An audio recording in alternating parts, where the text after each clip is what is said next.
Oh, and welcome to another episode of Fire Emblem Warriors 3 Hopes. So, Azure Gleam.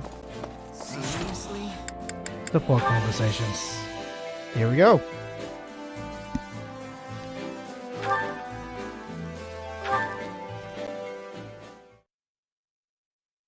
Hey, did you hear? We rounded up the last stragglers from House Climate. Yeah, and brought destruction raining down on one of their villages in the process. Of course, it was partially their fault for mustering an army, but I can't believe His Majesty would allow such meaningless slaughter.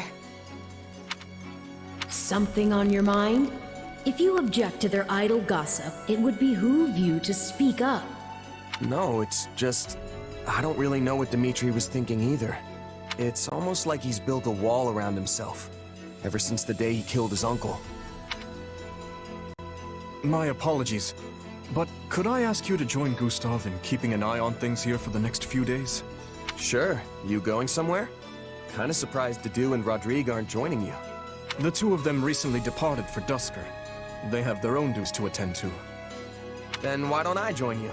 I've got more free time these days than I know what to do with. Offering to work during your well-deserved time off is not as praiseworthy as you believe it to be. You're one to talk. I suppose you have a point. Very well. I'll take you up on your offer. The journey will not be a pleasant one, but your assistance will surely prove valuable. I was wondering where we were going. This is the village that was wiped out during our recent battle. Hold on. You're not planning to bury the dead by yourself, are you? It's not really a job for a king. Perhaps not. Yet a resting place is all I am capable of offering them now. Were it possible, I would not have let this village lose a single brave soul. I never intended to see them incinerated by the all-consuming flames of this war.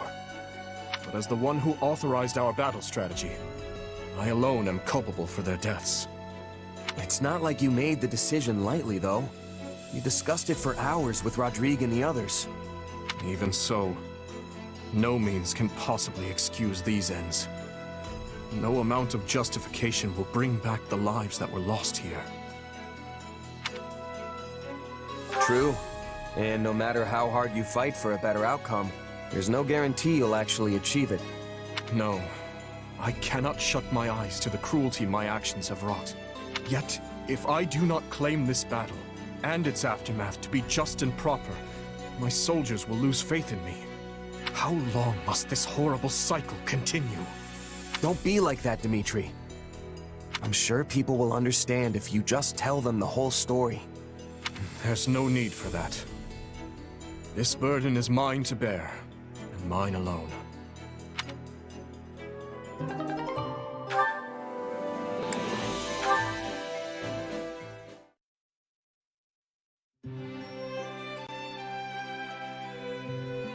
Hey, Dedu, what are you doing here? You need something? No, but I must ask, what are you doing here? Just, making sure all the equipment's in good shape. With how rough yesterday's battle was, I figured it couldn't hurt to round up all the weapons that got broken and try my hand at fixing them. I see. Sorry, should I not have taken them out at night or something? You're giving me this look like you don't trust me. You have His Majesty's trust. I will not lay a hand on you. But I would like to better understand who you are.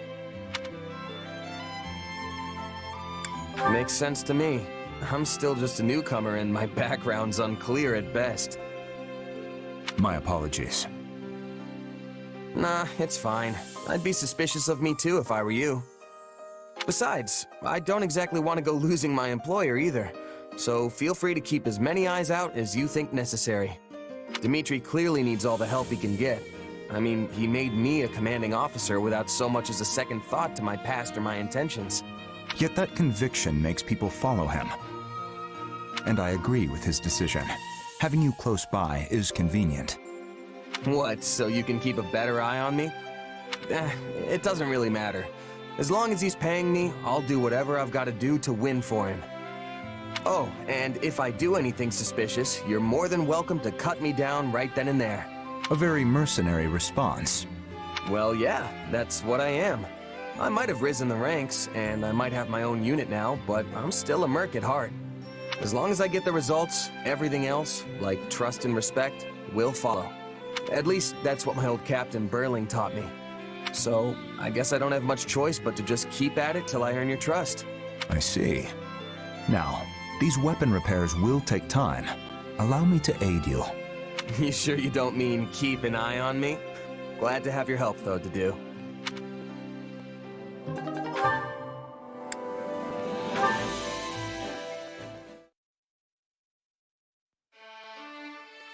Hey, Dedue. It looked like you were having some trouble out there during training today. All good? It is not uncommon. Many soldiers do not think highly of me. They don't. Why's that? As you know, I am from Duskur. Relations with my home have improved now that His Majesty has taken the throne, but many still hold misgivings about fighting beside someone like me. Really? I don't see why. The tragedy of Duskur shook the entire kingdom to its core. And now I am among the royal guard, an honor often reserved for the children of nobles. As I am neither noble nor knight, many are displeased at my position. Yeah, that kind of stuff always makes people jealous. I've got tons of rumors flying around about me, too. Not that I blame them. I was just a regular merc plucked off the street and into the officers' academy just because I happened to bump into Dimitri. All of it was a lucky break, if you ask me. Kinda natural it would get under people's skin. True. We are both here due to happenstance involving His Majesty. It is in the nobility's instinct to resent us for claiming their rightful roles. Missing out due to sheer luck is cruel indeed. I'm sure Dimitri's got his hands full balancing it all, too. One wrong move and we could be faced with a full-on rebellion. But, you know, I think there's an easy way to solve this. We just have to prove we're both capable leaders, that we deserve people's support. It's like I said before, as long as we get results, trust and respect will follow. Even the biggest skeptics will have to throw their weight behind us if we can show we have what it takes. Something you learned as a mercenary. Yep. There was this thief we had in our company, real shady guy. Nobody trusted him. But he did his work just as well as anyone else. And before long, everyone had pretty much warmed up to him. After a year or so, even I was joking around with him like he was an old friend. He won your trust. Mm-hmm. Of course, we didn't know for sure he wouldn't just run off with all our stuff one night. But that's why people like you are so valuable. You know, people who keep an eye out for anything suspicious. I see. Sorry, I didn't mean to talk your ear off. No, I appreciate it. I will try to follow your advice.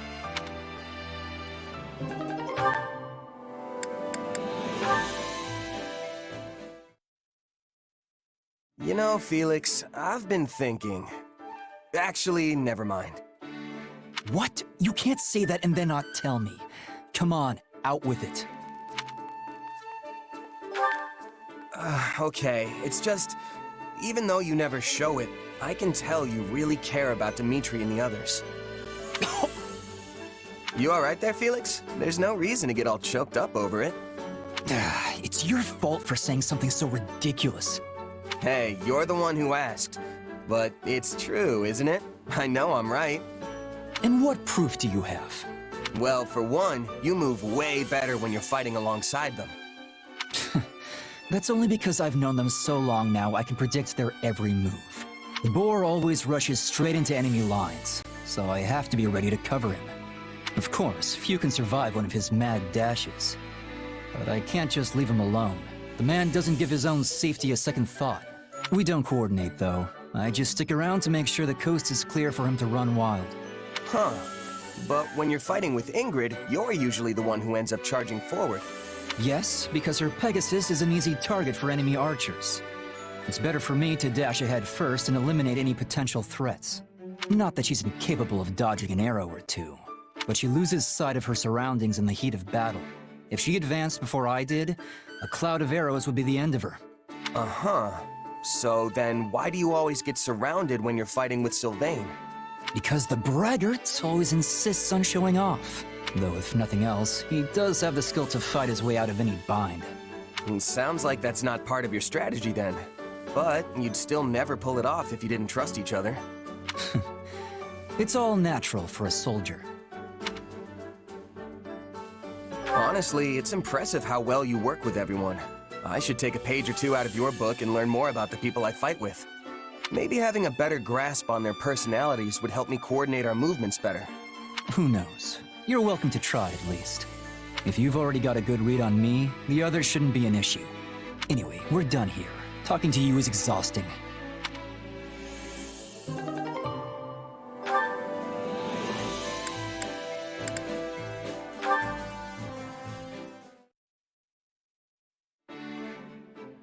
Hey, just the guy I wanted to see.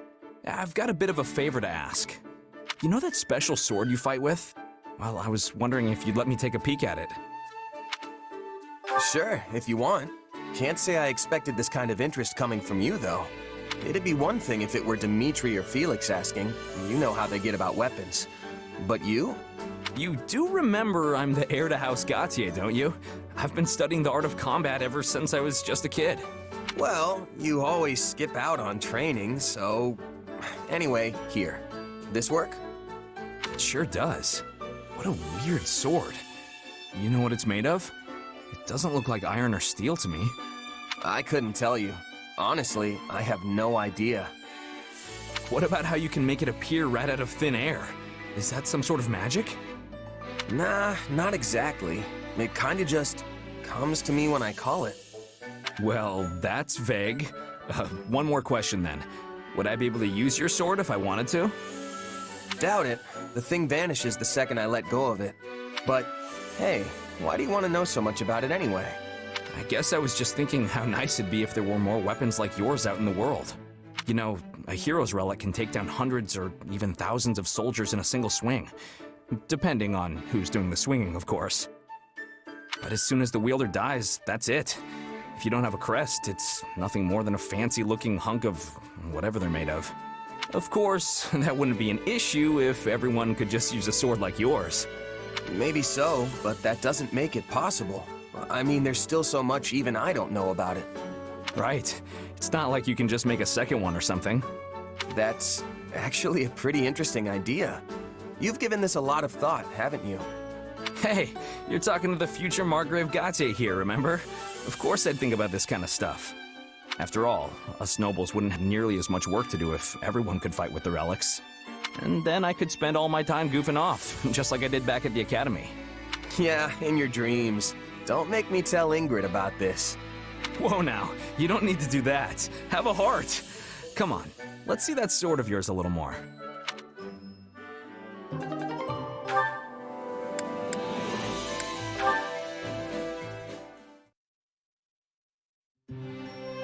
Never thought I'd see the day you shut yourself in your room to read. I hear you've been pouring through every book on magic you can get your hands on. Hey, I read sometimes. Anyway, I had this great idea I needed to do some research for. I'm afraid to ask. Wait, what's that diagram? A perceptive question. This here is a blueprint I came up with for a new kind of fire orb. Really? You're talking about those flame-flinging siege weapons, right? Because that looks pretty small for a fire orb. Well, that's the point. I want to make it so that our knights can carry one around as easily as they do their swords.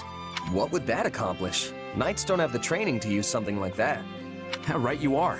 The wielder needs both special training and some natural magical ability to use one. At least that's the case with our current fire orbs. Which brings me to my main goal, making it so that anyone can use them, no matter their background. I mean, think about the havoc we could wreak if your average knight or myrmidon could also blast out some fire magic whenever they wanted. That's actually a great idea, Sylvain. I bet we could come up with some amazing battle strategies with those things. Right? I knew you'd see the light. Either way, it won't be ready anytime soon. I'm not sure when I'll finally be done with it, honestly. If you don't hurry, the war will be over before you're finished. Battle's not the only place it'll come in handy. People who don't have any other training could use it for self-defense. Huh. Come to think of it, that's the same reason you were so interested in my sword. Does this have to do with House Gautier? I know your family's been dealing with Shrang for years now. Yeah, more or less. We've gone through some pretty tough times. My father's first wife, Miklon's mom, she died in a Srang raid. We've managed to hold the border for about 100 years now thanks to the Lance of Ruin. But they keep pushing our limits. Frankly, I admire their determination. It did seem like Margrave Gautier was pretty used to fending off their attacks. It's not like he's had much choice. Once I inherit his title, I'll keep doing whatever I can to hold them off. But it's going to be tough without a stronger military. If the king had forces of his own, he could send them in at a moment's notice whenever we were in trouble. Problem is, the last king already tried something like that. It ticked the local lords off to no end. Makes sense. If the king grows stronger, everyone else loses a little bit of their own influence in comparison. Anyone would have a hard time swallowing that. I'd say it's worth it if it means the kingdom won't descend into chaos. Whatever the case, any reforms we enact will need to be peaceful and well-founded. Which is exactly why I want us to be able to fight on our own, without having to rely on our relic or on other lords. Wow, Sylvain, you actually sound like a real heir now. It's a nice change from all the skirt chasing you used to do. Hey, the future of my house is on the line here. Even the laziest guy in the world would be worried about that. Sure, the kingdom might be a half-frozen stretch of dirt, but it's my half-frozen stretch of dirt. And it's the only home I've got. Home, huh?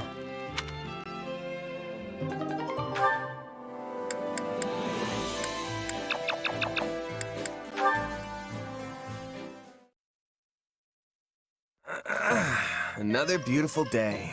Perfect weather to get a bit of training in. There you are. I've been looking all over for you. Hey, Annette. Not used to seeing anyone else up and about this early. What's up? Oh, this is awful. Just the worst. This doesn't have anything to do with me, does it? It absolutely does. You sang my song in front of the other mercenaries. Your song? Oh, you mean the one about the horse that had a human face? No! I mean, yes, but that's not what it's about at all. Really? I could have sworn the lyrics said something about the guy's body being 80% horse. I liked it so much I couldn't stop humming it to myself, and then I had to teach it to the other mercs when they overheard me. Which explains why I heard it in all corners of the camp. It really caught me off guard. I haven't sung it for anyone else yet, only you. Sorry, should I have kept it to myself? I thought it was a great little tune, honest. I'm glad you liked it that much, but I hadn't even finished writing the lyrics yet. I don't mind my songs getting around once I'm happy with how they turned out. But it's super embarrassing when people hear one before I've finished writing it. Okay, yeah, that's fair. It's no fun when people see or hear something when you're not ready to show it off. I mean, I'm the same way. I can't stand it when other people watch me practice my sword work. Though, I can't really avoid it if I want to get any real training in. Exactly. But my song's out in the wild now, and there's no putting that cat back in the box. I guess I'll just have to wait till everyone forgets it. Hey, I'm really sorry about all this. I could tell everyone to pretend like they never heard it, if you think that would help. No, absolutely not. In that case, why don't you just finish the song? Then you can sing the final version for everyone, and they'll forget about the old one in no time. You might not be happy with it right now, but it's clearly catchy if all those people are loving it. You have a point there. I guess I just need to finish up the lyrics then. That's the spirit, though I do really like the whole 80% horse part.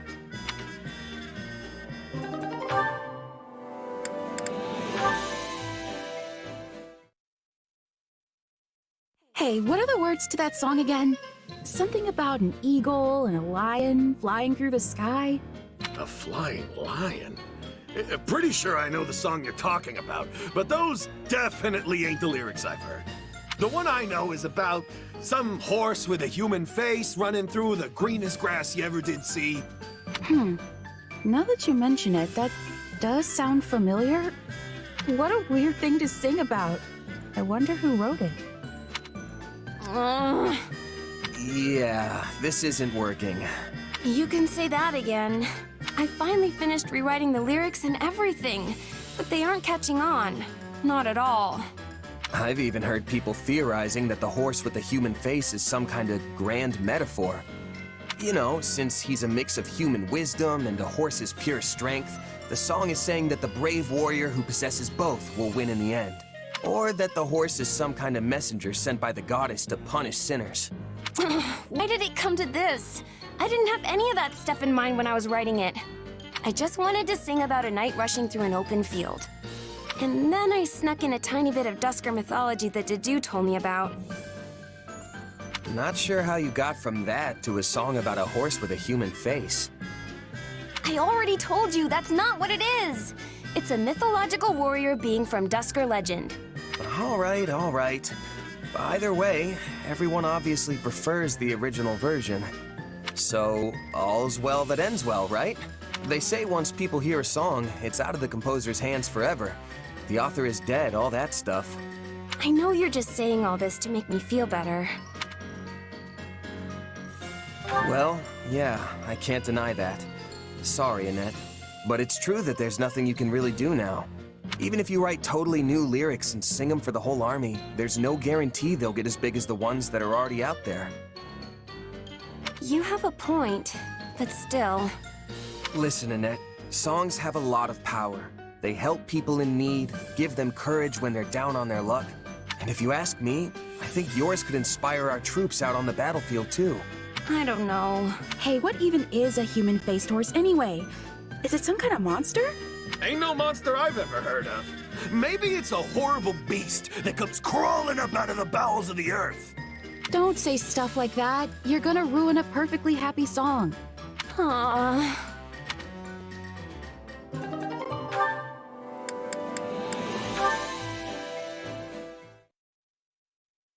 Huh.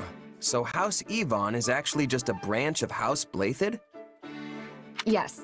Though really, if you trace any noble bloodline back far enough, you will find most of them are related in one way or another.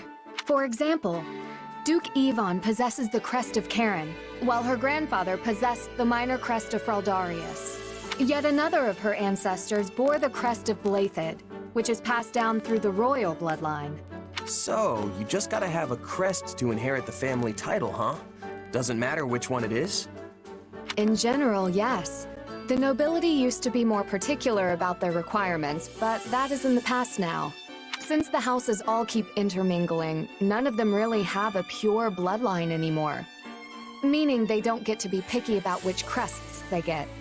Though in truth, the main reason why crests are so valued is because they allow their bearers to wield the hero's relics, passed down through generations.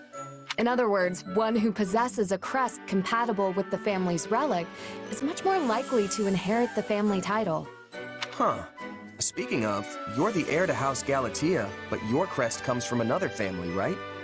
Yes, but my house is a little different from the others. We originally split off from House Daphnel in Leicester, you see. And at times in our history, crest bearers have been passed over entirely for the inheritance. Can't you just pick a rule and stick to it? Why do you nobles always have to make stuff so complicated?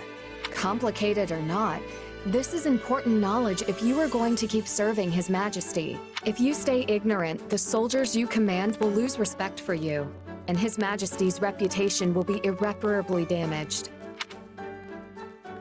Sorry, you're right. I shouldn't be complaining after I asked you to teach me. Anyway, what were we talking about? Oh, right. You're the legitimate heir, and you have a crest, which means you're gonna inherit the family title someday.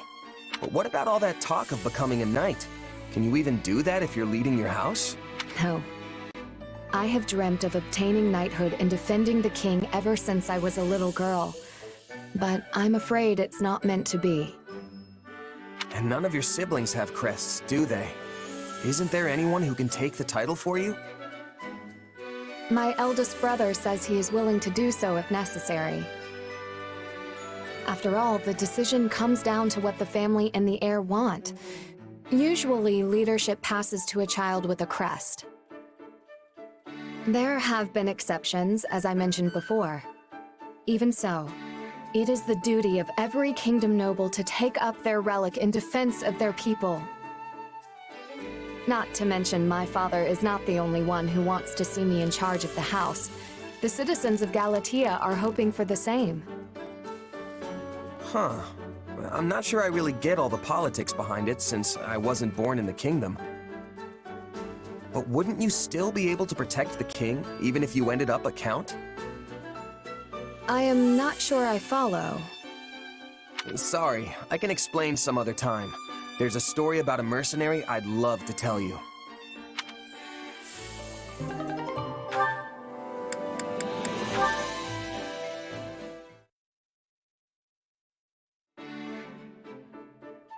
Hey Ingrid, glad I tracked you down.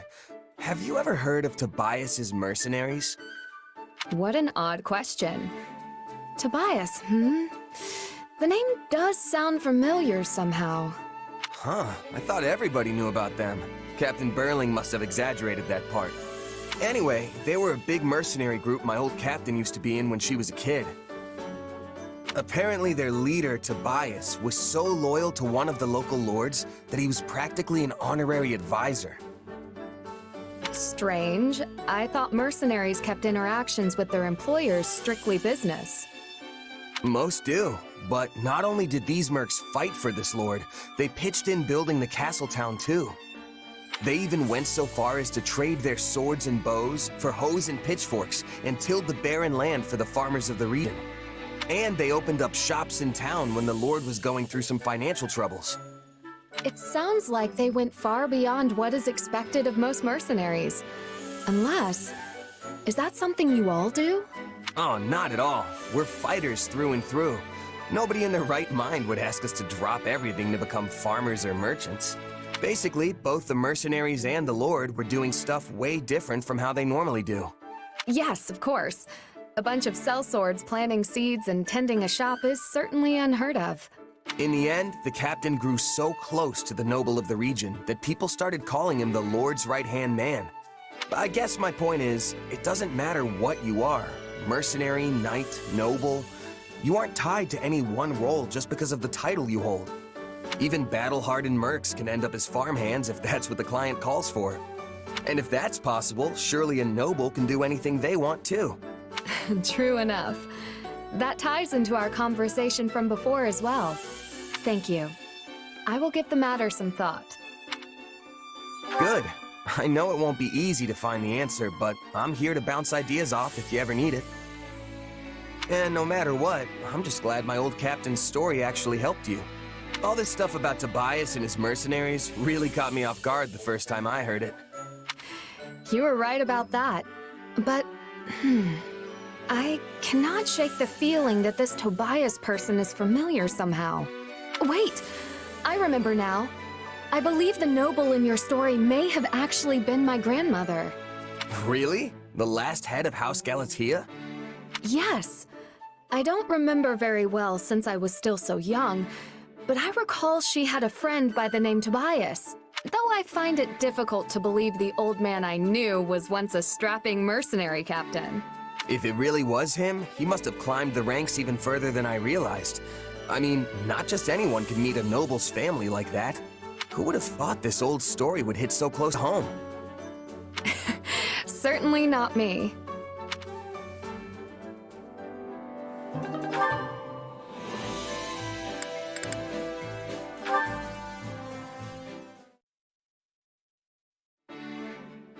Well, if it isn't our mercenary friend, I trust you've adjusted to life in the kingdom by now. Yeah, more or less. I've been here a few times before on the job, so it's not too big a shock. But I've never lived as far north as Ferdiad. There's still a bunch I need to get used to.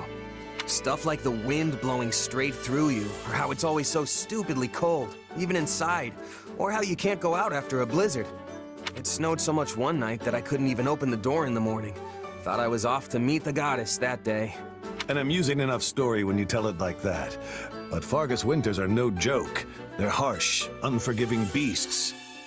Tell me, have you grown to despise the cold? Nah, it's not so bad. I mean, sure, all the snow is really annoying, but it's also beautiful. You can't see lamplit streets covered in the stuff anywhere but here. I thought the same when I was young. though the more years I gain, the more frustrating it becomes. Nevertheless, this brutal tundra is the only home we have. Meaning there's nothing to do but adapt, persevere, and enjoy the lives we've built here. Adapt. Like how the messengers ride Pegasi instead of horses during the winter. Exactly. The sight of those majestic creatures soaring through the frost-ridden sky is one unique to Fargus. No matter how much snow blankets the ground, our Pegasi quite literally rise to the occasion. When my son and his majesty were still just boys, they followed one off into the frigid mountains of all places. By the time I found them, they were but two shivering masses on the ground. For a moment, I thought my heart would never beat again. So, Felix has been getting into trouble ever since he was a kid, huh? His penchant for danger is unchanged, yes. Though I fear his disposition has grown far sharper. The hardships of becoming Duke at his age are undoubtedly weighing upon his mind. I don't know. I don't think you need to worry about him. He can take care of himself just fine. A fair point. Perhaps it's time I let him spread his wings like the Pegasus he chased all those years ago. It seems the coming winter will bring more than just cold to Fargus. The ravages of war approach on the same wind. Training in such conditions will be a struggle indeed, but we cannot afford to ignore the looming Srang threat either. Managing our territories through it all will not be an easy task. But I have faith we will adapt, persevere, and overcome. Just as we always have. Next winter, huh? We'll just have to do whatever it takes to make sure the war's over by then.